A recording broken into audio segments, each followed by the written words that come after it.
তাহলে রিজিক নিয়ে এত টেনশন করার কি আছে ভাই? টেনশনে কিছু আছে? কার কাছে রিজিক? আল্লাহ লিখে রাখছেন না? ইনশাআল্লাহ এর বাইরে কিছু হবে না। অতএব এত দুশ্চিন্তার কিছু নাই, জীবনকে নিয়ে এত দুশ্চিন্তার কিছু নাই। জীবনটাকে কোরআন সুন্নাহর আলোকে এনজয় করেন। কোরআন সুন্নাহকে দিয়ে জীবনকে এনজয় করা যায়। কোরআন এবং সুন্নাহর আনুগত্যের মধ্য দিয়ে আপনি জীবনকে উপভোগ করেন, টেনশন করার দরকার নেই। মনে রাখবেন, আল্লাহ যদি আপনার সাথে থাকেন এবং আল্লাহ যদি আপনাকে কবুল করেন, পৃথিবীর কোনো শক্তি নাই আপনাকে টলাবে। পৃথিবীর কোনো শক্তি নাই, পৃথিবীর সমস্ত শক্তি একত্রিত হয়ে আপনার চুল বাঁকা করতে পারবে না, যদি আল্লাহ আপনার সাথে থাকে। আর যদি আল্লাহ আপনার সাথে না থাকে, আইওয়াস শোডাউন দিয়ে কোনো লাভ হবে না, কেউ আপনাকে বাঁচাতে পারবে। অতএব আল্লাহকে আপন করে নেন, যার যার হক তাকে তাকে দেন, নিজের হক আল্লাহর কাছে চেয়ে নেন, ইনশাআল্লাহ আপনি সুখে থাকবেন। এর আগে আল্লাহ পাক একা ছিলেন, আর কিচ্ছু ছিল না। হুয়াল আউয়াল ওয়াল আখির ওয়াজ যাহির ওয়াল বাতিন ওয়া হুয়া বিকুল্লি শাইইন আলিম, সূরা হাদীদ। আল্লাহ পাক একা ছিলেন, কোনো কিছু ছিল না, আল্লাহ একা ছিলেন। আবার কোনো কিছু যখন থাকবে না, আল্লাহ একা থাকবেন। কুল্লু মান আলাইহা ফান ওয়া ইয়াবকা ওয়াজহু রাব্বিকা যুল জালালি ওয়াল ইকরাম। এই বিষয়ে কোনো দ্বিমত আছে? এরপরে আল্লাহ পাক সৃষ্টি করেছেন আরশে আজিম। কি সৃষ্টি করেছেন? বিশাল আরশ, যার ছায়ায় আল্লাহ পাক কিয়ামতের মাঠে 7 শ্রেণীর মানুষকে ছায়া দিবেন। 7 শ্রেণী: 1, ন্যায়পরায়ণ বাদশা, যেটা এই বিশ্বে খুঁজে পাওয়াটা পূর্ণিমা চাঁদের মতো। 2, সেই যুবক যে তার পুরো যৌবনকাল আল্লাহর পথে ব্যয় করেছে, এটা সুযোগ আপনার সামনে আছে, আপনি লুফে নিতে পারেন, এই সুযোগটা আপনার সামনে আছে। 3, ওই ব্যক্তি যার কলব বা অন্তর মসজিদের সাথে ঝুলন্ত থাকে, টিকটকের সাথে নয়, মসজিদের সাথে ঝুলন্ত থাকে। এখনকার যুব সমাজের অন্তর অনলাইনে ঝুলন্ত থাকে, দেখবেন। 4, ওই যেই দুই ব্যক্তি পরস্পরকে শুধুমাত্র আল্লাহর জন্য ভালোবাসে। এখানে বয়ফ্রেন্ড গার্লফ্রেন্ড সম্পর্ক বোঝানো হয়নি, এই দুনিয়ার স্বার্থে জর্জরিত ভালোবাসার বাইরেও ডিভাইন একটা ভালোবাসা আছে, সেটা হচ্ছে আল্লাহর জন্য ভালোবাসা। আর যখন আপনি কাউকে আল্লাহর জন্য ভালোবাসবেন, তখন আপনি কষ্ট পাবেন না ইনশাআল্লাহ। যখন আপনি ভালোবাসার মানুষের কাছে কিছু প্রত্যাশা করবেন, তখন আপনি কষ্ট পাবেন পদে পদে। আল্লাহর জন্য ভালোবাসেন মানুষকে, আপনি কষ্ট পাবেন না ইনশাআল্লাহ। 2 ব্যক্তি যারা পরস্পরকে আল্লাহর জন্য ভালোবাসে, আরো সে ছায়া পাবে। 5, ওই যুবক যাকে কোনো সুন্দরী নারী আহ্বান করেছে জেনার জন্য, কিন্তু সেই যুবক বলেছে আমি আল্লাহকে ভয় করি, যেটা এই জেনারেশনের মধ্যে খুঁজে পাওয়া দুষ্কর। বরং তারা উল্টা প্রত্যাশায় থাকে যে কখন কোনো মেয়ে আমাকে প্রপোজ করবে। তারা ইউসুফ নয় আলাইহিস সালাম। 6, ওই ব্যক্তি যার ডান হাত কি দান করছে, বাম হাত খবর রাখে না। ডান হাত কি দান করছে, বাম হাত খবর রাখে না। আমাদের মতো নয় যে অল্প কিছু দান করেই দানবীর টাইটেল লাগিয়ে মানুষের দুয়ারে দুয়ারে যাচ্ছি সাপোর্টের জন্য, এমন নয়। 7, ওই ব্যক্তি যে নীরবে নিভৃতে আল্লাহর কথা স্মরণ করে এবং আল্লাহর কথা স্মরণ করতে করতে তার চোখ দিয়ে অশ্রু প্রবাহিত হয়। এই 7 শ্রেণীর মানুষকে আল্লাহ রাব্বুল আলামিন তার ওই আরশের ছায়ায় কিয়ামতের মাঠে ছায়া দিবেন ইনশাআল্লাহ তাআলা। আমরা কি এই ছায়াটা পেতে চাই? অপশন আমাদের সামনে খোলা আছে। আমরা কিন্তু ওই যুবক হতে পারি, ওই 2 ব্যক্তি হতে পারি, ওই ব্যক্তি হতে পারি যে মসজিদের সাথে সম্পর্ক রাখে, গোপনে দান করতে পারি, রাতে নিভৃত আল্লাহর জন্য কাঁদতেও পারি না? সব সুযোগ আমাদের সামনে আছে। আল্লাহ চাইলে আপনি ন্যায়পরায়ণ বাদশাও হতে পারবেন ইনশাআল্লাহ, যদি আল্লাহ আপনার তাকদিরে লিখে রাখেন, এটাও সম্ভব। চলে আসেন আরশে আজিমের পরে আল্লাহ পাক সৃষ্টি করেছেন কলম, এবং কলম সৃষ্টি করে আল্লাহ পাক পুরো মহাবিশ্বের তাকদির লিখেছেন। পৃথিবীর শেষ দিন পর্যন্ত কি হবে না হবে, খুঁটিনাটি বিষয়, এত খুঁটিনাটি যে আল্লাহ পাকের ওই লিখার বাইরে পৃথিবীতেও কোন আযাব গজব আসে না। যা লেখা আছে ওটাই আসবে। পৃথিবীতে যা আসছে, যে আযাব, যে বিপদ, যে বালা মুসিবত গুলো আসছে আসমানি এবং জমিনের, এগুলোও আল্লাহর কাছে লেখা আছে। বলেন সুবহানাল্লাহ। এমনকি এই পৃথিবীতে কতজন মানুষ এসেছে, চলে গেছে এবং আসবে, এই হিসেব আল্লাহর কাছে আছে। চিন্তা করতে পারেন, পৃথিবীতে কত মাখলুক আছে, হিসেব আল্লাহর কাছে আছে। এই মহাবিশ্বে কত গ্যালাক্সিজ আছে, গ্রহ নক্ষত্র আছে, আল্লাহর কাছে হিসেব আছে।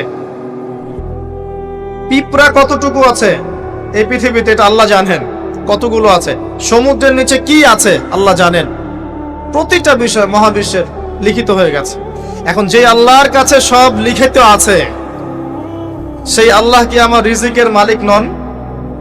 তাহলে রিজিক নিয়ে এত টেনশন করার কি আছে ভাই? টেনশনে কিছু আছে? কার কাছে রিজিক? আল্লাহ লিখে রাখছেন না? ইনশাআল্লাহ এর বাইরে কিছু হবে? হবে না। অতএব এত দুশ্চিন্তার কিছু নাই। জীবনকে নিয়ে এত দুশ্চিন্তার কিছু নাই। জীবনটাকে কোরআন সুন্নাহর আলোকে এনজয় করেন। একটা বই আছে না, এনজয় ইওর লাইফ, বইটা পড়েছেন? কোরআন সুন্নাহকে দিয়ে জীবনকে এনজয় করা যায়। কোরআন এবং সুন্নাহর আনুগত্যের মধ্য দিয়ে আপনি জীবনকে উপভোগ করেন। টেনশন করার দরকার নেই। মনে রাখবেন, আল্লাহ যদি আপনার সাথে থাকেন এবং আল্লাহ যদি আপনাকে কবুল করেন, পৃথিবীর কোনো শক্তি নাই আপনাকে টলাবে। পৃথিবীর কোনো শক্তি নাই, পৃথিবীর সমস্ত শক্তি একত্রিত হয়ে আপনার চুল বাঁকা করতে পারবে না, যদি আল্লাহ আপনার সাথে থাকে। আর যদি আল্লাহ আপনার সাথে না থাকে, আইওয়াস শোডাউন দিয়ে কোনো লাভ হবে না, কেউ আপনাকে বাঁচাতে পারবে। অতএব আল্লাহকে আপন করে নেন, যার যার হক তাকে তাকে দেন, নিজের হক আল্লাহর কাছে চেয়ে নেন, ইনশাআল্লাহ আপনি সুখে থাকবেন। তাকদীর আল্লাহ পাক লিখে ফেলেছেন। এরপরে আল্লাহ রাব্বুল আলামিন কি লিখেছেন? এরপরে আল্লাহ রাব্বুল আলামিন মহাবিশ্ব সৃষ্টি করেছেন 6 দিনে। কয় দিনে? কোরআনে দলিল আছে, হুয়াল্লাযী খালাকাস সামাওয়াতি ওয়াল আরদা ফি সিত্তাতি আইয়াম। তিনি সেই আল্লাহ যিনি আসমান সমূহ, একটা আসমান নয়, আসমান সমূহ মানে যতগুলো আসমান আছে, আর আমরা জানি 7টা আসমান আছে। কয়টা? 7টা মহাবিশ্ব আছে। এখন পর্যন্ত সায়েন্স যত কিছু আবিষ্কার করেছে, এগুলো প্রথম মহাবিশ্বের আবিষ্কার। দ্বিতীয়টাতে ওরা যেতেই পারেনি এখন পর্যন্ত। অতদূর পর্যন্ত স্পেসশিপ যেতেই পারবে না। কথা কি বুঝতে পারছেন? এটা প্রথম আসমানের বিষয়।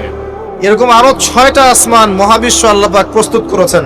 তারপরে আছে সিদরাতুল মুনতাহা, তার উপর একটা মহাসাগর আছে, তারপরে কুরসি, তার উপরে আরশে আজিম। আর আরশে আজিমের উপরে আল্লাহ সুবহানাহু ওয়া তাআলা। এখানে একজন মানুষ ওই পর্যন্ত চলে গিয়েছিলেন। তিনি কে? মুহাম্মদুর রাসূলুল্লাহ সাল্লাল্লাহু আলাইহি ওয়াসাল্লাম। তার মর্যাদা আর বোঝার বাকি আছে? তো সবার প্রতি অনুরোধ থাকবে, সেই ব্যক্তি, সেই নবী মুহাম্মদ সাল্লাল্লাহু আলাইহি ওয়াসাল্লামের সুন্নাহ মাফিক জীবন যাপন করেন। আল্লাহ পাক তৌফিক দান করুন। এবং এই সুন্নাহটা জীবনের একটা ক্ষেত্রে মানলে হবে না, জীবনের সমস্ত ক্ষেত্রেই মানতে চেষ্টা করতে হবে। আল্লাহ পাক তৌফিক দান করুন। আমিন।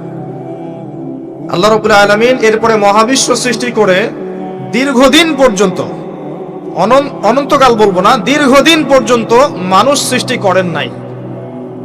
জি, সূরা দাহরের প্রথম আয়াতে আল্লাহ পাক বলেছেন, হাল আতা আলাল ইনসান হিনুম মিনাদ দাহরি লাম ইয়াকুন শাইআম মাযকুরা। মানুষের উপরে এমন একটা সময় চলে গেছে যে মানুষ কোনো আলোচ্য বিষয় ছিল না। মানে মানুষ সৃষ্টি করা হবে, এখন দুনিয়া যা হচ্ছে দেখতে পাচ্ছেন, আমরা কোনো টপিকই ছিলাম না। এত সময় চলে গেছে মহাবিশ্ব। এখন মনে হয় দুনিয়াটা আমাদের, তাই না? মানুষই সব, মানুষই এই দুনিয়ার পলিটিক্যাল মালিক, ইকোনমিক মালিক, সংস্কৃতির মালিক, পরিবার, ব্যক্তি, সমাজ, সবকিছু মালিককে মালিক মনে হয় এখন মানুষকে। কিন্তু এমন একটা সময় ছিল যখন আল্লাহ বলছেন মানুষ সৃষ্টি হবে, এই বিষয়টা অনেক দূরের পথ ছিল। আল্লাহর জ্ঞানে ছিল, কিন্তু মহাবিশ্বে মানুষের অস্তিত্ব ছিল না। এই মহাবিশ্বেই মানুষের অস্তিত্ব ছিল না। আল্লাহ রাব্বুল আলামিন মহাবিশ্ব সৃষ্টি করেছেন কুন ফায়াকুন, হও হয়ে যাও। সূরা আম্বিয়ার 30 নম্বর আয়াতে আল্লাহ পাক বলেছেন, আওয়ালাম ইয়ারাল্লাযীনা কাফার, কাফেররা কি লক্ষ্য করে দেখে না, আন্নাস সামাওয়াতি ওয়াল আরদা কানাতা রাতকান ফাফাতাকনাহুমা, কাফেররা কি লক্ষ্য করে দেখে না যে আসমান সমূহ এবং জমিন একটা বিন্দুর মধ্যে একত্রিত ছিল, আমি আল্লাহ এটাকে বিস্ফোরিত করে দিয়েছি, পৃথক করে দিয়েছি। এটা সায়েন্সের একটা থিওরির সাথে মেলে না? কোন থিওরি? তারা বলছে বিগ ব্যাং থেকে সব সৃষ্টি হয়েছে, আর আল্লাহ পাক বলছেন বিগ ব্যাং আমি ঘটিয়েছি। তাহলে চিন্তা যেখানে শেষ, আল্লাহ পাকের কুদরত সেখান থেকে কি শুরু। তা আমরা সীমাবদ্ধতা বুঝতে পারছি সায়েন্সের। আমি নিজেও সায়েন্সের ছাত্র, বাট আমি এটা স্বীকার করি যে সায়েন্স সবকিছুর সমাধান দিতে পারবে না। কারণ আপনি কমন একটা প্রশ্ন করেন যে রূহ কাকে বলে, সায়েন্সকে বলেন যে can you give us the definition of রূহ, আমাদেরকে রূহের সংজ্ঞা দিতে পারবেন? রূহটা কঠিন নাকি তরল না বায়বীয় না কি, আপনি কি ব্যাখ্যা করতে পারবেন? পারবেন না। সিম্পল। জিন জাতির ব্যাখ্যা দেন, ফেরেশতার ব্যাখ্যা দেন, কবরের আযাবের ব্যাখ্যা দেন, জান্নাত জাহান্নাম হুর পরির ব্যাখ্যা দেন। হুর পরি না, হুরুন আইন, ভুল হয়েছে, হুরুন আইন। মিজান, পুলসিরাত এগুলোর ব্যাখ্যা দিতে পারবে? আমাদের আত্মাটারই তো ব্যাখ্যা দিতে পারছে না। ঘুম, স্বপ্নের ব্যাখ্যা দিতে পারবে? ঘুমন্ত অবস্থায় মানুষ হাসছে এবং কাঁদছে, কি জন্যে ব্যাখ্যা দিতে পারবে? স্বপ্ন দেখছে, কোত্থেকে স্বপ্ন আসছে, আর স্বপ্ন মাঝে মাঝে সত্য কেমন করে হচ্ছে, এর ব্যাখ্যা দিতে পারবে? স্বপ্ন সত্যি হয় না? শেষ জামানায় মুমিনদের স্বপ্ন বেশি বেশি সত্য হবে এমনও এসেছে হাদিস। আখিরুজ জামানে মুমিনদের স্বপ্ন সত্যি হবে। নবী সাল্লাল্লাহু আলাইহি ওয়াসাল্লাম নবুয়তের আগে এমন স্বপ্ন দেখতেন সকালবেলা সত্য হয়ে যেত। নবুয়তের একটা অংশ স্বপ্ন, 36 ভাগের 1 ভাগ সত্য স্বপ্ন। যাই হোক, আমরা টপিকে চলে আসি। আল্লাহ রাব্বুল আলামিন বিগ ব্যাং দিয়ে মহাবিশ্ব সৃষ্টি করার পর সুদীর্ঘকাল পর্যন্ত মানুষকে সৃষ্টি করেন নাই। এরপরে অনেক সময় পর আল্লাহ পাক ফেরেশতাদেরকে ডেকে বলছেন এই আয়াতটা, যে হে ফেরেশতারা, আমি পৃথিবীতে আমার খলিফা পাঠাতে চাই, মানুষকে আমার খলিফা করে পাঠাতে চাই। খলিফা কি জিনিস? যিনি কাপড় সেলাই করেন তিনি খলিফা? খলিফা কি জিনিস? খলিফার ডেফিনেশনটা শোনে না। আল্লাহ পাক আদম আলাইহিস সালাম ছাড়াও আরো একজন নবীর ব্যাপারে খলিফা শব্দ ব্যবহার করেছেন, তার নাম কি? শুকরান, কে বলেছেন? জাযাকাল্লাহ। দাউদ আলাইহিস সালাম, তার ব্যাপারে আল্লাহ পাক বলেছেন তিনি ছিলেন খলিফা। কোন সূরা? সূরা সাদ। কোন সূরা? সূরা সাদ। আল্লাহ পাক বলেছেন ইয়া দাউদ, হে দাউদ, ইন্না জাআলনাকা খলিফাতান ফিল আরদ, নিশ্চয়ই আমি তোমাকে পৃথিবীতে আমার খলিফা করেছি।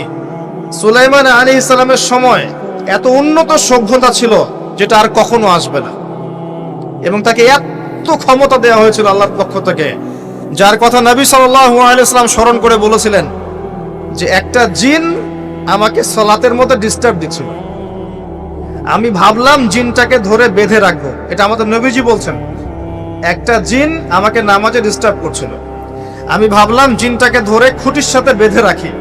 তখন আমার সুলাইমানের কথা মনে পড়লো, আমার ভাই সুলাইমানের কথা মনে পড়লো যে সুলাইমান আলাইহিস সালামকে আল্লাহ পাক এই ক্ষমতা দিয়েছিলেন। আর সুলাইমান আলাইহিস সালাম আল্লাহর কাছে দোয়া করেছিলেন, আল্লাহ আমাকে যে ক্ষমতা দিয়েছো এরপরে আর কাউকে দিও না, এটা দোয়া করেছিলেন। আমার সুলাইমানের কথা মনে পড়লো, আমি জিনটাকে ছেড়ে দিলাম, বাদলাম না। আমাদের নবী মুহাম্মদ সাল্লাল্লাহু আলাইহি ওয়াসাল্লাম মানুষের সম্মান বুঝতেন। আমাদের নবী মুহাম্মদ সাল্লাল্লাহু আলাইহি ওয়াসাল্লাম অন্যের সম্মান বুঝতেন, আর আমরা তার উম্মাহ অন্যের সম্মান নষ্ট করতে পারলে আমাদের ভাত হজম হয়। অন্যের সম্মান নষ্ট না করা পর্যন্ত ভাত হজম হবে না। আর মুহাম্মদ সাল্লাল্লাহু আলাইহি ওয়াসাল্লাম অন্যের সম্মান বুঝতেন।